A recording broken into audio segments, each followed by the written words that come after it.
मिल्कच्या आजारामुळे आमच्या गुराशांना गोचीड किंवा मस्टडी गुरं अशी पूर्ण अशी खराब झालेली, गुरं तयार झाली, गोचीड बघायला राहिला नाही. पुन्हा गुराची तब्येत एकदम मस्त झाली. गोचिड झाली होती काय ना पूर्ण अशी गोचडांना असे म्हणजे बेजार झाला. लय मोठा प्रॉब्लेम आमचा गोचीड आणि मस्टडी, हे दोन्ही प्रॉब्लेम आमचा सॉल्व्ह झाले. कसं काय गोचिड कमी झालं? मिल्क चार्जर मध्ये काय काय घटक आहेत ती गुराशांना लागू झाली. जडीबुटी फायदा भरपूर फायदा झाला मला. इतर औषध मारली गुराला, म्हणजे गोत्राचं औषध मारलं, गुराशी दुधाला कमी यायचं, 2-3 दिवस ह्यातच जायचं, मेडिकलचा खर्च पूर्ण कमी झाला.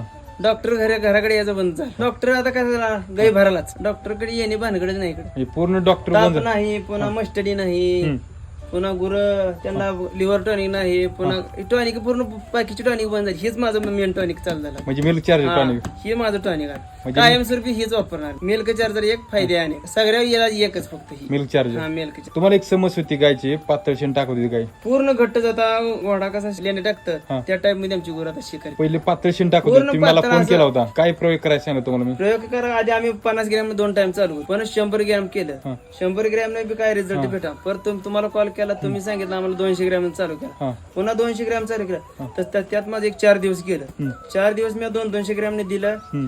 पुन्हा 4 दिवसानं मला असा रिझल्ट मिळाला, पूर्ण असं घट्ट, हातानं शेण भरलं तर हाताला शेण लागत नव्हतं. अशी परिस्थिती झाली का जादू झाल्यासारखीच. जर एखाद्या गायला जर पातळ शेण टाकत असेल, तिथे जर तुम्ही प्रमाण वाढवून दिलं रेग्युलर, क्लिअर होणार, म्हणजे ती समस्या क्लिअर होणार. म्हणजे तुम्हाला ते अनुभव भेटले.